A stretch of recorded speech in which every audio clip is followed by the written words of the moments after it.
অন্তর্বর্তীকালীন সরকার যেটা গঠিত হয়েছে, যেটা দায়িত্ব পালন করছে এবং চলছে, তার সাংবিধানিক ভিত্তি কি? 5ই আগস্টের পরে যে কারণে মানুষ জীবন দিয়েছে, রক্ত দিয়েছে, সেই জুলুম অত্যাচার আবার শুরু হয়ে গেছে। 21 সদস্যের এই ক্যাবিনেট দিয়ে রাষ্ট্র চলবে না। আমি চ্যালেঞ্জ করে বলতে পারি চলবে না, তারা ব্যর্থ হবে, সফল হবে না। প্রিয় দর্শক, এই মুহূর্তে 3টি গরম সংবাদ নিয়ে আপনাদের মাঝে হাজির হলাম। তো ভিডিও 3টি দেখলে আপনারা অনেক কিছু বুঝতে পারবেন। না টেনে সম্পূর্ণ ভিডিওটি দেখুন। 5ই আগস্টের পরে যে কারণে মানুষ জীবন দিয়েছে, রক্ত দিয়েছে, সেই জুলুম অত্যাচার আবার শুরু হয়ে গেছে। সেই অত্যাচার আবার শুরু, জ্বালাও পোড়াও, দখলদারি, চাঁদাবাজি, মিথ্যা মামলা।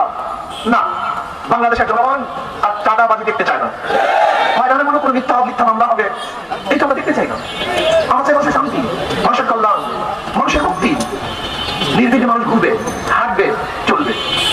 মানুষ ঋষি হোক, কামার হোক, মজদুর হোক, জেলে হোক, তাঁতি হোক, মেতর হোক, শ্রমিক হোক, ধনী হোক, গরিব হোক, শিক্ষিত মূর্খ, পুরুষ মহিলা, প্রত্যেকটা মানুষের ন্যায্য অধিকার প্রতিষ্ঠা করতে হবে।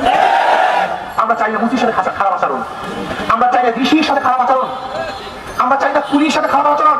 আশরাফুল মাখলুকাত সেও মানুষ, রিক্সাওয়ালা, সে হালাল রুজি কামাই করে। একজন রিক্সাওয়ালা, ঠেলাওয়ালা, ওই সমস্ত চোর এবং ডাকাত কাছে হাজারো ভালো যারা এই দেশের টাকা পাচার করেছে। এদেশে হাজারো ভালো না, কোটি গুণ ভালো না, যারা ব্যাংক লুটপাট করেছে। এদের চেয়ে হাজার গুণ ভালো আমাদের দেশের শ্রমিকরা, যারা মানুষের দুঃখের মধ্যে গুলিবিদ্ধ করেছে। তাদের চেয়ে হাজার গুণ ভালো আমাদের নেতারা। অন্তর্বর্তীকালীন সরকার যেটা গঠিত হয়েছে, যেটা দায়িত্ব পালন করছে এবং চলছে, তার সাংবিধানিক ভিত্তি কি? কোথায় বলে দেওয়া আছে যে নির্বাচিত সরকারের বদলে একদল তত্ত্বাবধায়ক অথবা অন্তর্বর্তীকালীন উপদেষ্টা দিয়ে রাজনীতি করা যাবে, রাষ্ট্র পরিচালনা করা যাবে? কোথায় বলে দেওয়া আছে? সংবিধান তো বলে দেওয়া নাই। তারা কিসের ভিত্তিতে শপথ নিলেন? তাহলে কি সংবিধান কি সাসপেন্ড হয়ে গেছে? তো তিনি কার উপদেষ্টা? তিনি কি চুপ্পুর উপদেষ্টা? রাষ্ট্রপতির অফিস যিনি দখল করে আছেন? এটার কনসিকুয়েন্স কি? রাষ্ট্রপতি যদি পদত্যাগ করে, তাহলে দায়িত্ব কে নেবে? স্পিকার নেবে। বাই ডিফল্ট ধরে নেওয়া হচ্ছে যে আমাদের কনস্টিটিউশনাল প্রভিশন হচ্ছে সংসদ বিলুপ্ত হয়ে যাবার পরেও পার্লামেন্টের স্পিকার আগামী সংসদ নির্বাচিত হওয়া পর্যন্ত তিনি স্পিকার থাকেন, এবং গত সংসদের স্পিকাররাই নতুন সংসদের সাংসদদেরকে শপথ দেন এবং তার আসন গ্রহণ করে। তাহলে আগামী সংসদে শপথ কে দেবেন? স্পিকার তো রিজাইন করেছে, তাহলে উনি থাকবেন। তাহলে উনি থাকলে প্রশ্ন হচ্ছে, যেই ফ্যাসিবাদ বিরোধী আন্দোলনের মধ্য দিয়ে একটা গণঅভ্যুত্থানের মধ্য দিয়ে একটা অনির্বাচিত সরকারকে সরানো হয়েছে, সেই সরকারের প্রতিনিধি কি থেকে গেল?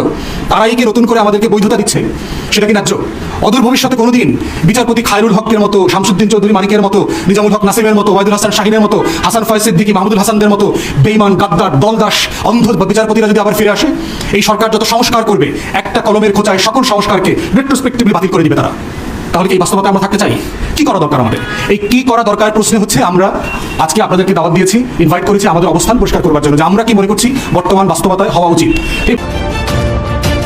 21 সদস্যের এই ক্যাবিনেট দিয়ে রাষ্ট্র চলবে না। আমি চ্যালেঞ্জ করে বলতে পারি চলবে না, তারা ব্যর্থ হবে, সফল হবে না। এখানে অনেক যোগ্য লোকের আরো দরকার আছে। আমরা প্রথম যখন হোম মিনিস্টার সাকত সাহেব ছিলেন, তার সাথে আমরা মিটিংয়ে পরিষ্কারভাবে বলেছিলাম, তৃণমূল পর্যন্ত আইন শৃঙ্খলা পরিস্থিতি নিয়ন্ত্রণ করে পুলিশকে স্বাভাবিক করেন। বলছেন আজকে ভোক্তা অধিদপ্তর পুলিশ নাই, কোনো থানায় পেট্রোল নাই, মানে পেট্রোলিং এর যে পুলিশ থেকে টহলে মুভমেন্টের উপরে রিজার্ভ, সেই পুলিশটা নাই। পুলিশের প্রায় 500 মতো গাড়ি আপনার এই ঘটনায় পুড়ে গেছে বা নষ্ট হয়ে গেছে, তাহলে তার বের হতে গাড়ি লাগবে। তাহলে পুলিশকে ফাংশন করার জন্য এই পদক্ষেপগুলো নেওয়া হচ্ছে, আমরা তো দৃশ্যমান কিছু দেখতে পাচ্ছি না। আজকে অভিযান চালাতে কেন ছাত্রদের উপরে ডিপেন্ড হতে হচ্ছে? আনসারদের ঠেকানোর জন্য কেন ছাত্রদের উপরে ডিপেন্ড করতে হচ্ছে? তো এখন প্রশাসনের মধ্যে এই যে 15 বছরে যাদেরকে প্রমোশন দিয়ে যোগ্যতা না থাকা সত্ত্বেও উঁচু পদে অধিষ্ঠিত করেছে, তাদেরকে রিমুভ করতে হবে। সেটা এখন পর্যন্ত সব জায়গায় করা হয় নাই, আর সময় লাগবে, কিন্তু ফাংশনটা তো করাতে হবে পুলিশকে। এখন পর্যন্ত পুলিশি ব্যবস্থা ফাংশন করছে না, এটা খুবই অশনি সংকেত। আবার ধরেন আমাদের এই বিপ্লব, কেউ বলছেন বিপ্লব, কেউ বলছেন গণঅভ্যুত্থান, কেউ বলছেন ছাত্র জনতা নাগরিকদের অভ্যুত্থান। তো এখন সেটা নিয়ে আবার যারা একটু বুদ্ধিভিত্তিক লাইনে আছে, নানান ধরনের ডিবেট আছে, বিতর্ক আছে, কেউ সংবিধান ফেলে দাও, প্রেসিডেন্টকে সরিয়ে দাও, নানান ধরনের একটা কথাবার্তা বলছেন।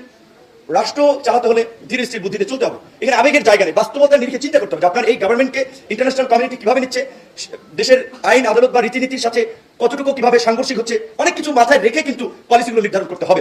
শুধুমাত্র আবেগ থেকে বললে হবে না। এখন কিন্তু রাজনৈতিক দলের সমর্থকরা, বাস্তবতা এটা আমরা আলাপ আলোচনা করি, তো অনেকে কিন্তু এই চায় না যে ছাত্রদের প্ল্যাটফর্ম, যেহেতু তারা একটা রাজনৈতিক দলের ঘোষণা দিয়েছিল রাজনীতি করবে, তো তারা আবার রাজনীতিতে খুব তারা অনেকে ভাবছে 111-এর মতো এই ধরনের ইন্টারিম গভর্নমেন্ট থাকলে বিভিন্ন কিংস পার্টি তৈরি হয়, আবার একটা কিংস পার্টি তৈরি হচ্ছে কিনা এই আশঙ্কা থেকে কিন্তু রাজনৈতিক দলের মধ্যে একটা বড় ধরনের শঙ্কা আছে, আলাপ আলোচনা চলছে। সেই কারণে এখন কিন্তু ছাত্রদের কাজে আবার রাজনৈতিক দলগুলো আগের মতো আনকন্ডিশনাল সমর্থন কিন্তু দিতে চাচ্ছে না। বাস্তবতা কিন্তু আপনাদেরকে রিয়ালাইজ করতে হবে। আমি মনে করি এই সরকারকে যদি স্টেবল করতে হয়, এই সরকারকে যদি ফাংশন করাতে হয়, এবং যে মানুষের যে প্রত্যাশা রাষ্ট্রের মৌলিক সংস্কার, সেটার জন্য এই সরকারকে জাতীয় সরকারের রূপ দিতে হবে।